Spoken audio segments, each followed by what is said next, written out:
Our next transaction is also of 18 January, and this says paid Mr. Ali by check of Standard Chartered Bank, that is 30,000. Means in the previous transaction we received the services for 45,000, and on the same date we made a partial payment of 30,000. So it's very simple to deal in PeachTree. I'll go to vendors and purchases. Since we have already entered the bills, now I'll go to pay bills and click on pay bill. Now bill is paid from Standard Chartered Bank and click OK. Bill is paid for Mr. Ali. Now this is the pending invoice, right? But the total amount due is 45,000. We are settling the partial amount, that is 30,000. So I'll write 30,000 here.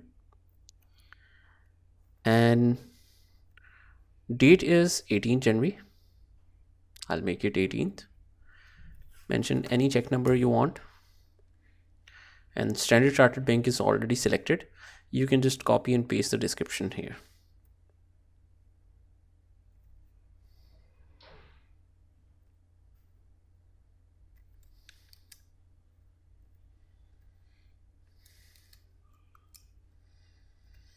Now I have to re-enter the amount.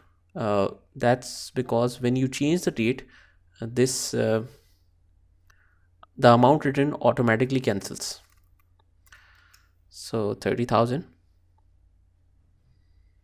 Now all the remaining information is okay. Let's save it. Click close. And now let's check that whether it asks for the second confirmation. Yes. Click yes. And now it's saved.